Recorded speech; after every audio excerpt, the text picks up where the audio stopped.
Hey guys, it is going just after 11 p.m. on Friday night, May 20th.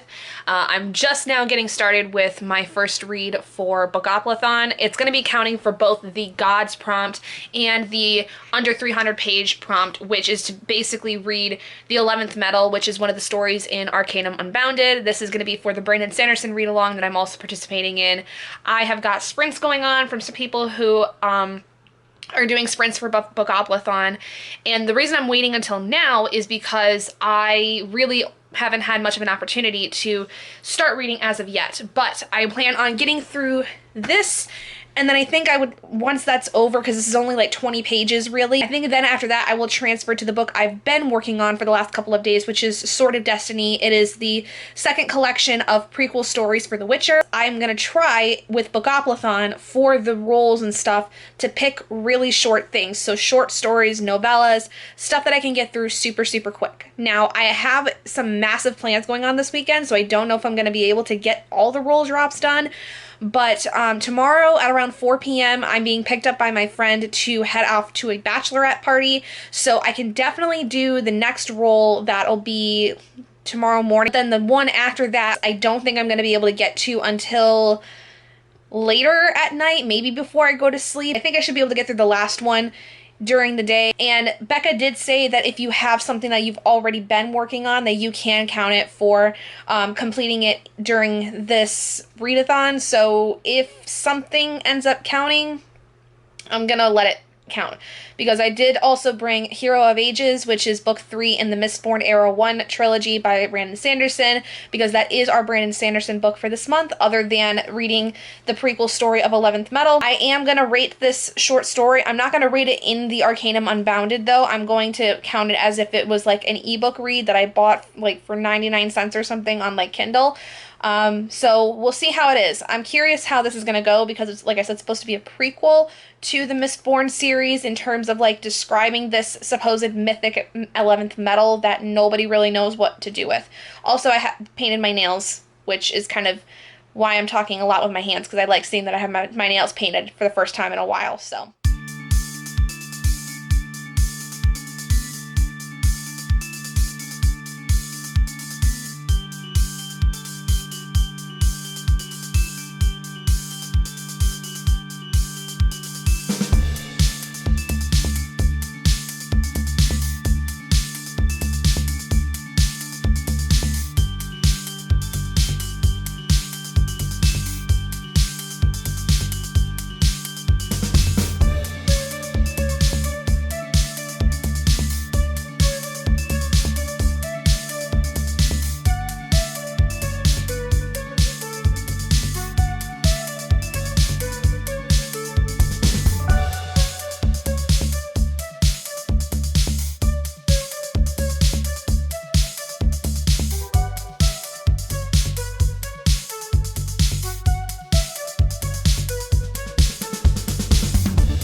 Okay, with just over 13 minutes left of this 40-minute sprint that was started, I have completed the entirety of the 11th Metal. So, I'll go into a little bit about what this is, because it is a prequel to the Mistborn series, and it does, I think, basically set up kind of at least Kelsier. So, if you're not familiar, Mistborn is a series where it's dedicated to the idea of there being this world where it's ruled by this man named the Lord Ruler. He's been in power for 1,000 years at this point, and there is this man named Kelsier who is basically trying to start a revolution against the Lord Ruler. They are trying to overthrow him and essentially kind of have this new world start up. And it's more of like a bad guy being taken down by the good guys, as opposed to it sounding more of like bad guy taking down good guys, because the Lord Ruler's an ass, and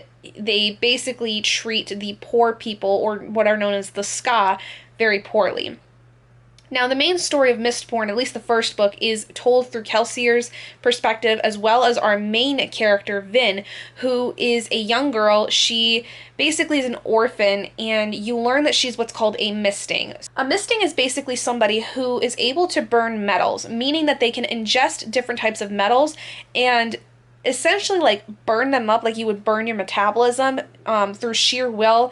And depending on the metal that you burn, you have a certain ability. So some basically involve strength, some involve agility, some involve the manipulation of other people's emotions. And Vin specifically is called a misting because she's able to use one particular power without really having to ingest too much metal, or she has the capability of doing this without having to ingest metal.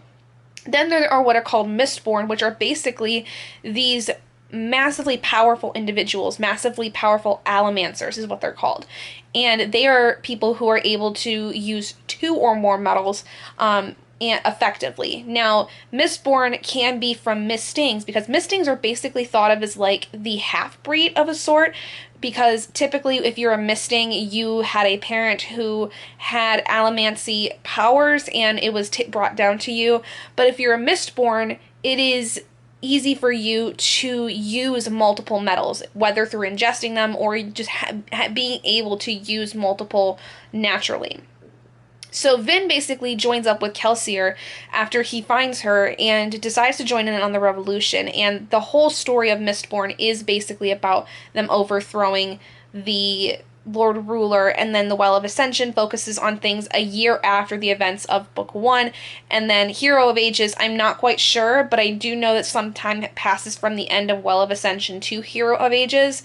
And I really, really loved the Well of Ascension. Like, it is amazing, and the things that happen at the end of it, I was really surprised by, because now I have no idea what to expect when it comes to the Hero of Ages. But the 11th Metal in the Arcanum Unbounded is a prequel story about Kelsier. It specifically is about Kelsier years before the revolution idea even starts. It's basically just before a lot of the stuff happens that Kelsier comes up with to start the revolution, where it's about 3 months since he's been taken out of this place called the Pits of Hathsin, where he was pretty much tortured by the Lord Ruler and his cronies and used in a sense to basically dredge up this thing called atium, which is a metal that can be used for allomancy. And it caused a lot of physical damage, and unfortunately, in the process of escaping, he did lose his wife named Mare. You learn at some point in the story that Mare had actually betrayed Kelsier. You don't know exactly the context, you don't know really what exactly happened, but it is mentioned in Mistborn and the Well of Ascension, and here in the 11th Metal, that she has betrayed him. Now, the 11th Metal focuses solely on Kelsier and his mentor named Gemmel, and they basically go to infiltrate a place where there are a ton of ska that are being held against their will, and they are being tested on for a new metal that is called the 11th Metal, but they don't really know what it is. They just kind of know that it might be something to do with more allomantic powers that you can develop. And so Kelsier and Gemmel go to save these ska people and try to find out more about what this 11th Metal might be. I really like reading from Kelsier's perspective. He is somebody I really seem to enjoy when it came to reading Mistborn, and I like that we get to see a little bit of his past leading up to what we would see within Book 1 of Mistborn, because you don't really get to see much of his past in terms of like what led up to him, you know, doing what he did. You kind of more so get told than shown of what happened to him, and so I really appreciate that this is the story where we actually get to see things start to happen. I do think that it would have been nice to kind of get more information about what the 11th Metal was. It was still very kind of up in the air, but this is the first instance that we actually get to see the 11th Metal, because in Mistborn, Kelsier does talk about it a lot, that he thinks that there is this 11th Metal, but nobody seems to believe him, and it is nice to see that we get some clarity as to how he found out about it, what exactly he thinks about it, but we don't really know what it is, if it still even exists, because we're not really even sure by the Well of Ascension if this 11th Metal really does exist and what it can do. So I think that that did leave me a little disappointed in terms of like, I wish I would have been able to know more about what that is. For a prequel story before the events of Mistborn, I would say it did it what it needed to. I think that it was not too long at all. I think it was the perfect kind of length, and it really showcased a very important aspect about Kelsier that needed to be shown, which is the fact that he is somebody who wants to save people. He wants to protect those that are not able to protect themselves. He wants to also get revenge on the people who hurt him. And I think that this really, I think, exemplifies everything about Kelsier's character to a T in about 20 pages. So I feel like this was a pretty good success. I think I'm going to give it like a 4-star because, like I said, I wanted to know more still about the 11th Metal if we could have got more information. But I think that this really did its job. I think it really, honestly, like, just hit so many things for me I was looking for when it came to anything regarding a prequel and Kelsier. So I can't complain too much about it. I think it was good. But I think that with that, I'm actually going to go to bed now because I am very tired. My first read for Bookoplothon is done. 2 prompts now officially done. Like I said, this was for the Gods prompt because in the world of Mistborn, there is this idea that, you know, the Lord Ruler is thought of as like a god. He has been alive for so long and in power for so long that people can see him as a god. Then this also completed the prompt for a book under 300 pages. This one was about 21, so perfect. Counted for 2 prompts, and I will see all of you guys tomorrow when I have learned what the next 2 prompts are and what I will be reading for that. Good morning, everybody. It is just after 10:30 in the morning on Saturday, so my plans got a little changed because my friend that's supposed to pick me up today forgot that we had to be at the place by 4, so she's gonna pick me up earlier, but I did end up being able to pick something for the next roll drop that was done overnight, and the 2 prompts that were rolled were an ebook or audiobook, or basically a format you don't typically read from. For me, ebooks is the one I tend to read the least of, other than like manga and stuff, but I don't have any of my manga with me because I left it all at home. And then on top of that, there is color, so color in the title, basically. So for this, I've picked Darkness Under the Sun by Dean Koontz. This is a prequel, it looks like, to a series that Dean Koontz has. I've been recommended this many times by my father-in-law because of the fact that I really like Stephen King, and he thinks that Dean Koontz would be pretty much right up my alley, because a lot of his books are very mystery based, but he does tend to sometimes have like sci-fi elements or other kinds of paranormal things sometimes happening in his books. I know really nothing about this, but this ebook is like 74 pages, so it's gonna be super quick for me to fly through, hopefully. And once I get this done, I'm basically gonna go ahead and get ready to go because my friend's going to be here between 2:30 and 3 to pick me up to take us out to the bachelorette party. So I got to get this thing done and then pretty much kind of go from there. So I'm curious to see if I'm going to like Dean Koontz's writing because, like I said, this is the first thing I'll have ever read from him, but I guess we'll see how it goes because if I like Stephen King, I'm going to assume that I would like Dean Koontz too, considering that they kind of seem to fall under the same wavelength for a lot of people. So I don't know. We'll see how it goes.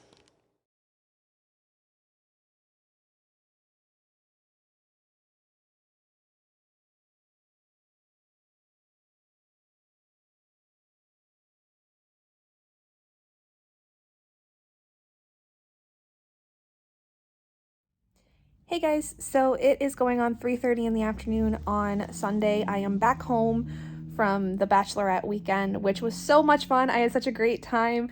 It was Mamma Mia and 1970s themed, and we went on a pedal trolley, and it was really, really fun, but that pedal seat was really hard on all of our butts, so we all have sore butts from just sitting on the pedal trolley, so there's that.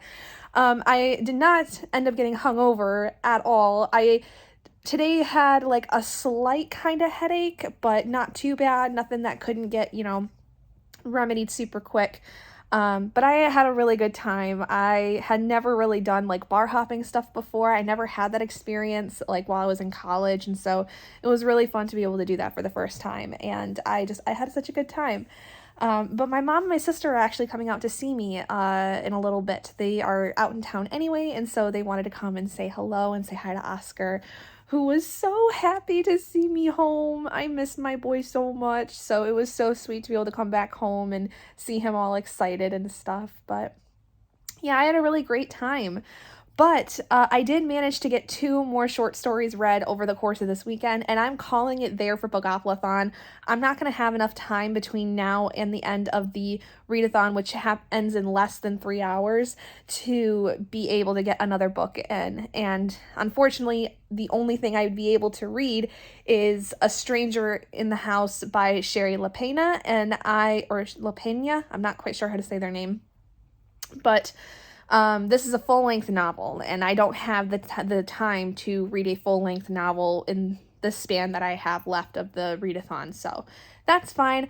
I completed 6 of the 8 prompts I needed to. I am very proud of myself. I was able to get it done in 3 books that were all short stories, which was super exciting. So the 2 that I ended up reading were Under the Darkness of the Sun by Dean Koontz. This one was for a book that was in a different format than what you usually read, which is short stories. I don't really read short stories all that often.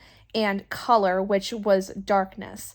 I also, though, for the format, would say ebook is likely the least likely thing for me to read. I read about half of it Saturday morning before I had to leave, and then I read the rest of it over the course of the drive. And then the third book I read was for a young adult and spooky book. So for this, I read The Witch of Duva by Leigh Bardugo. This is one of the novellas that is involved in the Grishaverse. This one basically follows a city that is plagued by these disappearing girls, and everyone thinks that there might be a witch involved, and it follows a young girl named Nadia whose father remarries, and she doesn't trust the stepmom at all, and so she kind of runs away from home and meets up with this woman who is a witch, and she teaches her magic and things in terms of like creating stuff that is either healing or otherwise kind of stuff. And then Under the Darkness of the Sun is a short story that is the prequel to a series by Dean Koontz. I'll leave the title for the series down here, but it's basically a short story that is about a young boy who meets this older man and they become friends. This is placed in like the 1980s. The very beginning of the story, though, is an excerpt from like a journal of some kind from this mass murderer, the serial killer who had gone and killed a bunch of kids and then basically had developed then to larger families kind of thing, like killing off the whole family. And he talks about how it was one boy who really changed that all for him, and the story is following this little boy that did change that for this murderer. So he meets this man and you see them develop this, supposed friendship. This kid, though, has been through a lot in his life. He is a burn victim, and his father basically had tried to kill him by burning him alive, and so dad obviously is in prison, all that stuff. Mom divorced him, so it's just him, his mom, and his sister. But because of the massive amounts of scar tissue that were all over his body, he has a lot of disfigurement, and so he gets picked on a lot for it. And so he thinks that by befriending this older man who seems really cool, maybe, he could be protected by this guy and nobody would bother him. You see things quickly take a very dark turn, and I don't know how much more I can say without really just ultimately spoiling the whole thing, but it's a really good story. I was actually quite surprised because this was my first Dean Koontz story ever, and I had heard from my father-in-law, because he is a huge Stephen King and Dean Koontz fan. He said that because I really like Stephen King's work, he thinks I would really enjoy Dean Koontz because he has a lot of similar vibes where it's, a lot of mystery, very thrilling things, and then sometimes there's a little bit of supernatural, sometimes there's a little bit of sci-fi involved, that kind of stuff. So I decided to pick up this short story, which, like I said, is a prequel to a series, and I rated it 5 stars, and also The Witch of Duva 5 stars, because for me, what I like to see with short stories, what gives it a 5 star is, was I entertained through the entire thing? Did I like the way ultimately it ended? And do I feel like it works as a short story, or does it feel like it needs to be a longer piece? The 11th Metal that I read earlier, I thought that was great, but I wanted to have seen a little bit more in some capacity with that. I wanted to know more about what exactly this 11th Metal was and everything that they were talking about. And I felt that there was a little bit of length that could have been added on to kind of make the story a little bit more clear. The Darkness Under the Sun and The Witch of Duva, though, they both were like beginning to end, super entertaining, liked the way they ended, Really enjoyed the entire thing. I felt that they were complete things within themselves, which was very nice to see. It is very rare, I think, especially to find 2 short stories that do that. I feel like that's super, super rare for me to find. So very happy with how that went. But like I said, that's going to basically be it for me for Bookoplothon. I'm not going to pick up anything else. I don't have the time. And I'm okay with that. Like, I'm happy that I read 3 short stories and still got to read a little bit of The Witcher here and there over the course of the weekend. Not much really yesterday because I was out most of the night.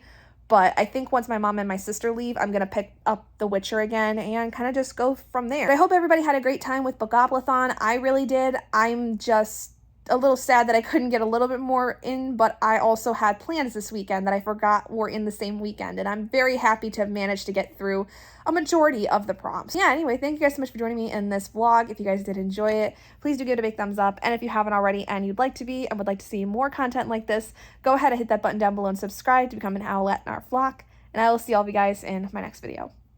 Bye, guys.